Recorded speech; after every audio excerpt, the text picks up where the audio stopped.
Welcome to the Samuele Tini Show, where business, innovation, and sustainability converge to drive progress.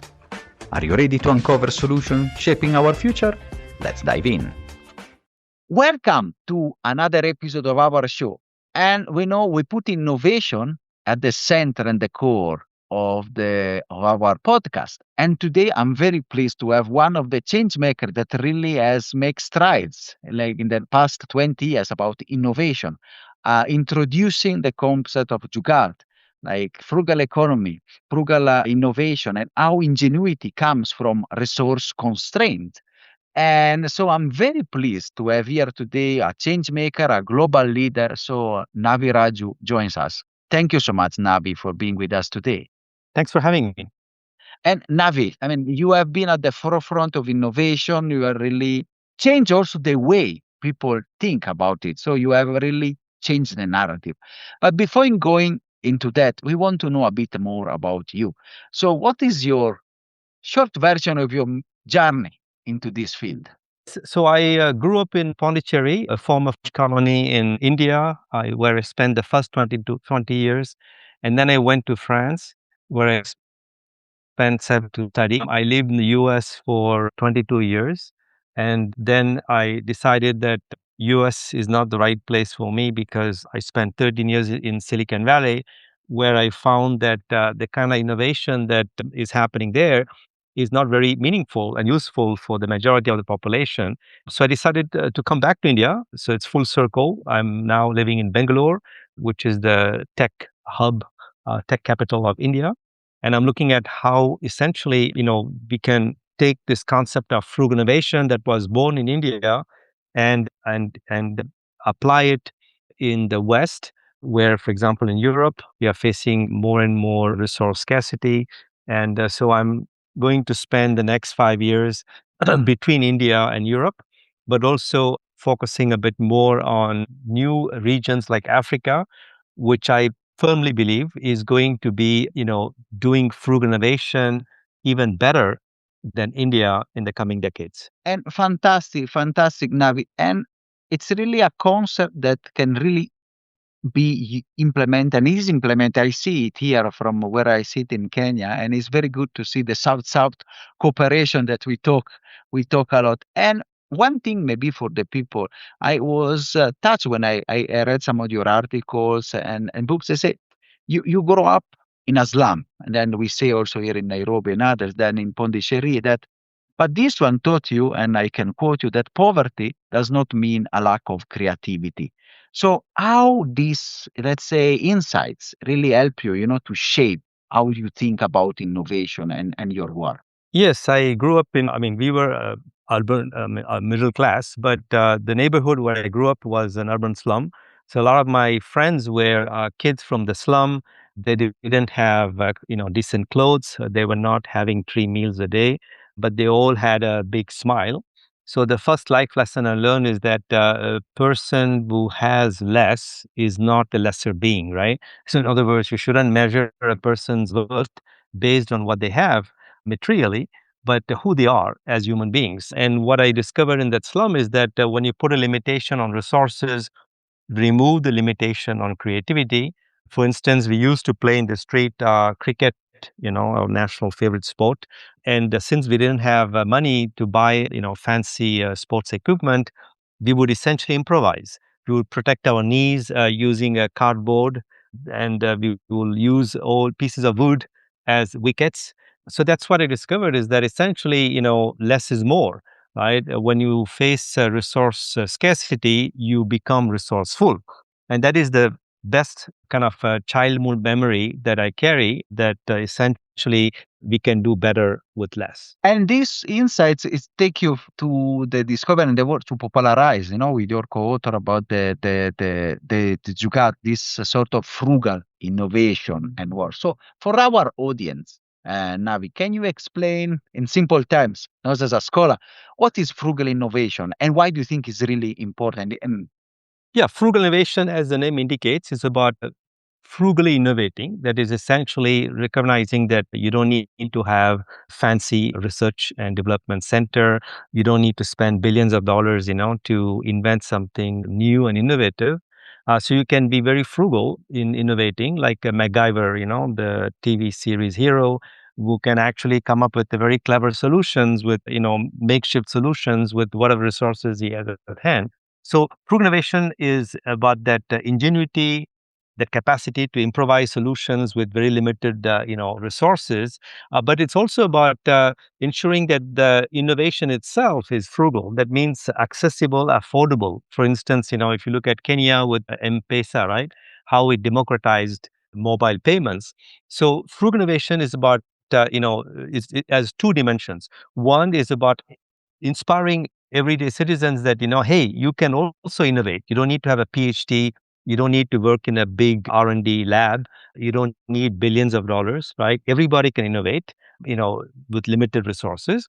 And the second message is that that's why I left Silicon Valley, is that you need to make sure that your innovations are not just for the top 1% of the world population, but like M-Pesa shows, that innovation has to be frugal. That means accessible, affordable for the masses. And this is very important, and it sort of flips, no, the usual narrative, even in AIDS. So we have the solution, you have the problem. So the global north innovate, the global south copies, or just need to accept. So African now, as I would say, or emerging markets like India, now they innovate. So what need to change also in the mentality, in the mindset, that really to make this a reality and also to make them acceptable?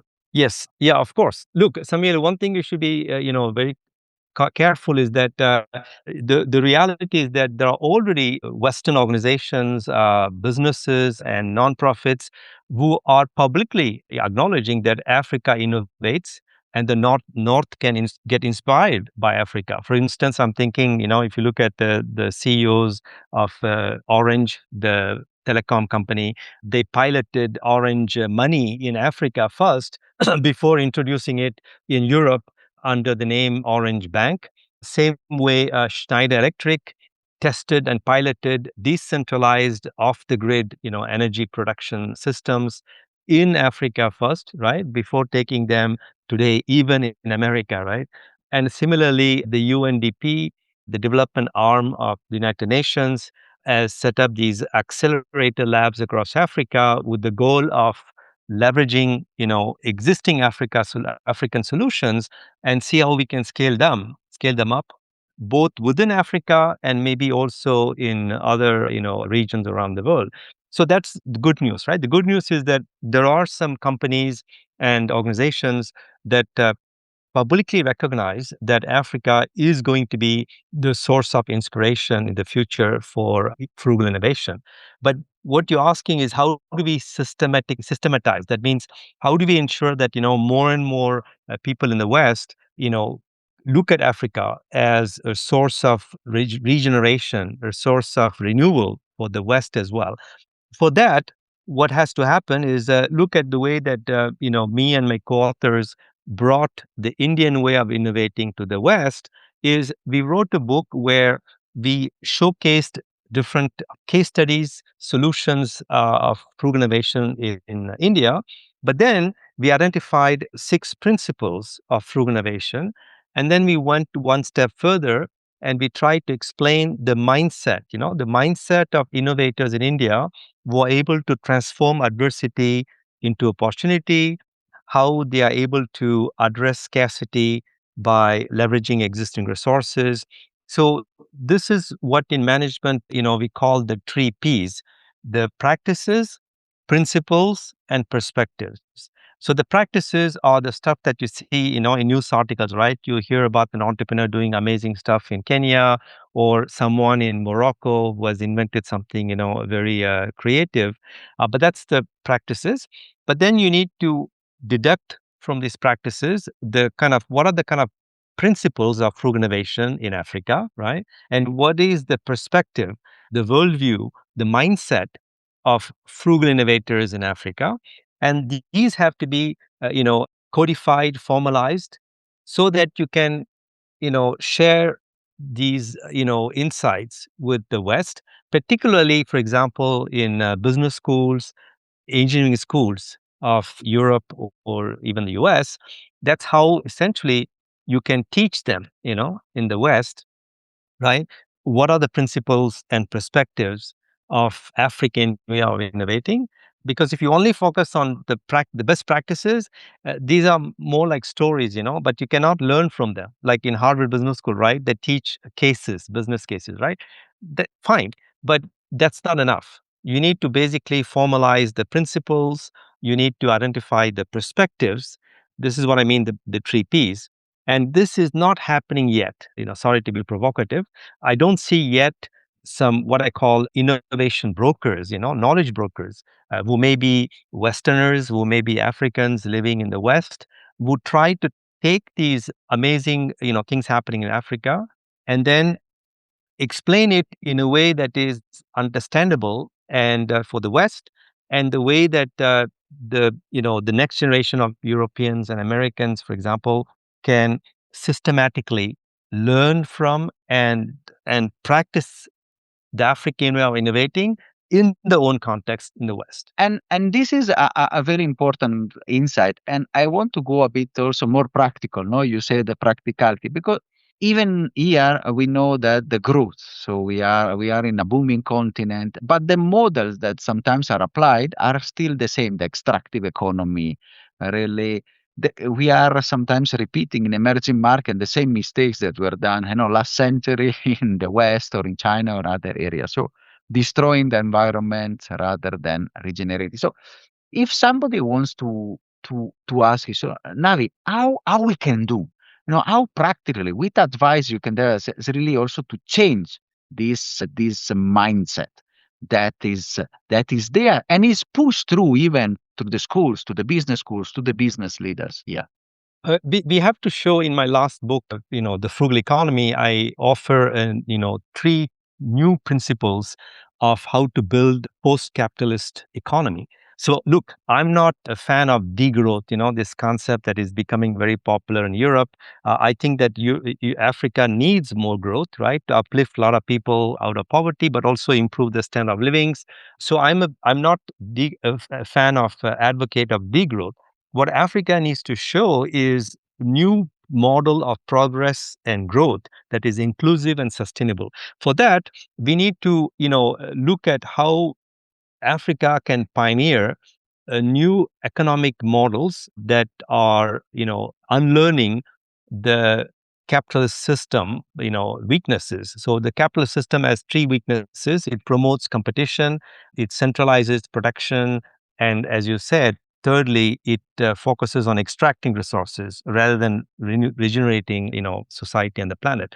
So Africa, I believe, can pioneer what I call a frugal economy that is based on cooperation, where companies can share existing resources, assets, and we'll talk about that. Secondly, where we decentralize production and manufacturing so that instead of having a mega factory like in China, we can have micro factories, right, located across Africa. And you already see that with, BioNTech and building these micro factories across Africa to make vaccines, locally. So this is decentralized production. And then thirdly, Africa can show how to practice regeneration, which is a new approach to renew and restore biodiversity, but also, broken communities, right? So this is concept of regeneration is becoming very popular in the West, and it's already being practiced in Africa. So that's what Africa should do, is that saying, okay, you know what? We have a gold historic opportunity to not replicate what the West has done for 200 years, which is this capitalist, economic model. We can pioneer, like India is starting to do, a frugal economic, model that promotes three African values, because I consider them as African values, which are cooperation, which is Ubuntu, which is secondly, it's about decentralization. Africa has always been decentralized economically, socially, culturally. And then thirdly, this idea of, regeneration, because although today Africa is associated with the extractive economy, the culture of Africa has always been about, renewing and revitalizing, existing systems so that they can last for a long time. And so, yeah, so that's what I would recommend, African leaders and entrepreneurs is to, build indigenous economic models that are based on the African philosophy and African values as opposed to replicating the Western capitalist system. And that's very interesting. And I want to understand a bit more about this because it's a very big cultural shift also. We are pushed everything, everybody is pushed about competition, not cooperation. So this idea that you're putting of Ubuntu, that is also a part of the African culture, so about how to share assets. How does it look, especially putting myself in the feet of somebody listening that has a business? How can I implement it? How I can, which are some examples that I can take inspiration? Absolutely. I've written a report on this and it's publicly available. It's called the B2B Sharing Revolution. So if you Google my name, Navi Radjou, B2B Sharing Revolution, you will see a PDF and it's publicly available. And in that report, I explain the different resources using many examples that companies can share. So let me give you 3 examples to show the variety of resources that African companies can share.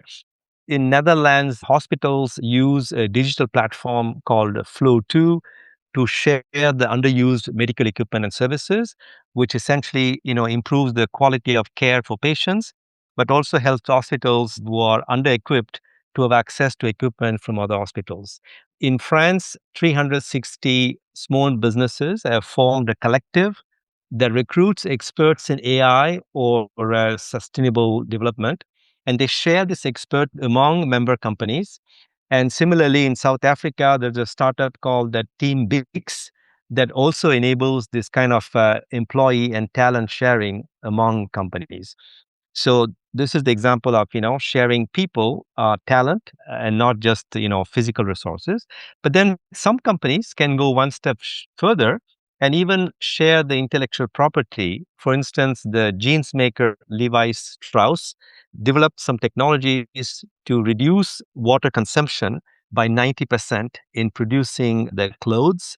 And today, Levi's is sharing their proprietary inventions even with rivals so that they can boost the environmental performance of the whole apparel sector. So you can see that in these examples, what you see 2 things. One is that there are some interesting platforms, and Africa maybe can build these sharing platforms the same way that we had, platforms like, Uber and Airbnb. Africa can build sharing platforms with the focus of helping businesses and maybe non-profit organizations share their physical and intangible resources. And secondly, they can also build these platforms and communities within particular cities or within particular regions, so that the value being created, right, is captured locally, as opposed to like having one big Silicon Valley company that comes and builds one platform for whole Africa. I would like to see African startups in different countries build local digital platforms that will enable local companies to share their assets and resources, so that the value is generated and captured locally. And one of these models, this sort of aggregator digital platform that share resources, I think when I read your introduction to the book and the discussion that is about, for example, one company that we even interviewed, the founder here was here with us, I think last year, about Hello Tractor, that you mentioned like a sort of one company that really puts those principles in designing this principle, making them an innovation example. Can you tell a bit more about it? Yeah, I mean, essentially, the idea of Hello Tractor is not only sharing, but in French we call économie de la fonctionnalité, which is a functionality economy, or as it's known in the West, on-demand economy, right? So essentially, the idea is to replace ownership with access. And that means that instead of buying a tractor, which may be expensive for farmers, they can have access to farmer on demand, right, as a service on a pay-per-use basis. And this is something that you think about it. This is like the Uber, right, for small farmers. And this is how we should think, right? Because the best way to avoid what the West has done is that think about car ownership, right? Every American has 2 cars, but why do we need to have 2 cars, right? Maybe in Africa we can show that what is important is not car ownership; it's access to mobility, right, as a service. In which case we can rethink the whole mobility sector in Africa. We can rethink agriculture, right? Where instead of owning tractors, farmer can have access to farming equipment, on a per use basis.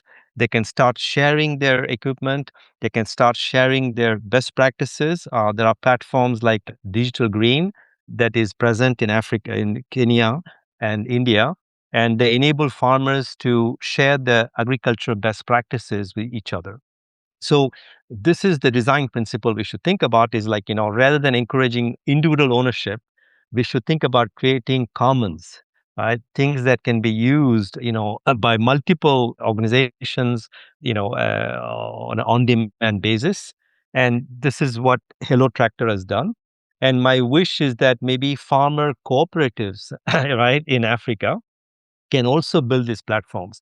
And because instead of, having startups to build them, imagine that the farmers, there are farmer cooperatives in Africa, they can create their own platforms. And we see that, for example, in France, where there are some farmer cooperatives that have built their own platforms to share the equipment and the best practices. And that is very interesting. Also, food for thoughts. Also for people like me that works with cooperatives supporting coffee farmers, dairy farmers, and others. I want to. I mean, since we are approaching the end of the episode, I want to throw at you a bit provocative question. From you are a global thinker. You are recognized. We live now in a world that is more and more mercantilistic. So there is the rise of neo-mercantilism. The U.S. on one side, China on the other side, having huge surplus, pushing products, even that sometimes we see it here also in Africa. How also the inflow of cheap imports are also destroying the local nascent industry. So how we can live in this world? How do you see how we can change also this world that seems to be in fortresses, fortress US, fortress China? How African emerging market can create a different model that is open and really create this shared future within us? Yeah, I mean, first of all, I want to, share something private and make a confession. Is that essentially you talked about mercantilist culture. Interestingly, the community where I come from in India, we are known as the Chettiars, and Chettiars are merchants, the merchant class. So so starting with this to show that history shows that if you look at the Silk Road. And of course, we have seen the dark side of trade, right, with the trading the slaves, etc. So we see how mercantilism can lead to something very nasty and very demeaning. But let me tell you also that history shows that it's through trade that religions, and spirituality, traveled also, right, and culture traveled. So ideas traveled, right. So commerce has been traditionally a vector of global integration, and global cooperation, and so that people get to know not only the goods and services that come from other countries, but also the ideas, the cultural, beliefs and spirituality, etc. And my ancestors, the Chettiars, were the first to establish trading routes with Burma and East Asia. And in the process, for instance, we even built the Hindu temples in China, for example, right? So what I'm saying is that let's not throw the mercantilism water baby, with the Trumpian waters, so to speak. So I think that that's important, because I think Africa is not very well integrated with the world yet. And this is why I'm coming full circle to what you say, right? Africa needs to integrate even more with the world, not as an exporter of raw materials, right? That's where we are today. Or we don't even have to go to become like exporter of finished goods. That some people say, why not? It could be, some sectors. But I think what Africa should do is, become more integrated with the world in terms of sharing, as I said, these best practices, principles, and perspectives around frugal innovation. Okay, and this is where I think Africa can meaningfully contribute to humanity, because you're absolutely right, and this is something that listeners have to really pay attention to. Right, is that the fortresses emerging are only blocking the flow of materials. think about it, right? There are three flows. There is physical flow, which is material flow, goods being traveled, in containers worldwide, right? Then there is a financial flow, and there is intellectual flow. Okay, so what is being curtailed right now, whether it's Fortress Europe, Fortress America, is only the flow of physical goods. Okay, but you're still seeing money flowing around, right? You're still seeing, hopefully, right, ideas flowing around. So I think that's what brings me to the key message, is that Africa shouldn't pay too much attention to the rise of Fortress Europe and Fortress America, and realize that with the internet, right, ideas can travel, right? And this is where Africa need to become more self-confident that, we have to provide thought leadership to the world, because the world is facing a scarcity of imagination, right? The biggest crisis today is the crisis of imagination. And Africa can inspire the world by sharing its amazing, frugal innovations and solutions, but also, as I said, the business models, the socioeconomic models emerging in Africa that sadly the rest of the world doesn't know about. So that is what modestly I am thinking from 2026 to do, is to act as a knowledge broker, working with some African scholars to think about how can we take the great things happening in Africa and share it with the world, not in a condescending way or in a very, arrogant way, but to say, hey, here are something best practices from Africa that maybe can help regenerate the societies and economies in the West as well.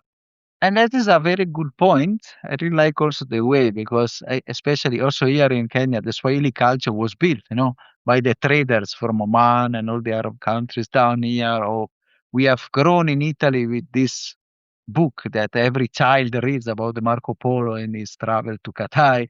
And I really like the integration and the exchange of idea can help also unlock, also this mentality of closure, and really help maybe this creating this commonality, this Ubuntu, maybe that can be a planetary Ubuntu rather than just a small one. And Navi, I really want to thank you so much for this wonderful episode and wonderful insights that you have shared with us. If you want to give us one message to our audience as a closure, which one, that to the people that are listening to us all over the world? The one message I would like to share with the audience is that the 21st century will be shaped by Africa, and Africa has to gain in self-confidence, to own this narrative that Africa doesn't need assistance from the West, and Africa is going to be the beacon of progress in the 21st century. So my wish and hope is that Africans not only accelerate the sustainable growth in Africa, but also become the living lab that attracts people from all over the world to come and discover the blueprint for regenerating our economies and societies, whether it's in the global north and global south. So I firmly believe that Africa is going to shape the 21st century, and it's time for Africans to realize that prophecy. Thank you so much, Navi, for this wonderful message. And I really believe that's why I decided to be here and, to stay in this continent many, many, many years ago. So it's been a pleasure and honor, and we really look forward also to meeting you and to welcome you here to our continent. Hope soon. Thank you so much, Navi. Thanks. Thanks for having me. Are you satisfied after this wonderful episode? Let's continue together our sustainability journey.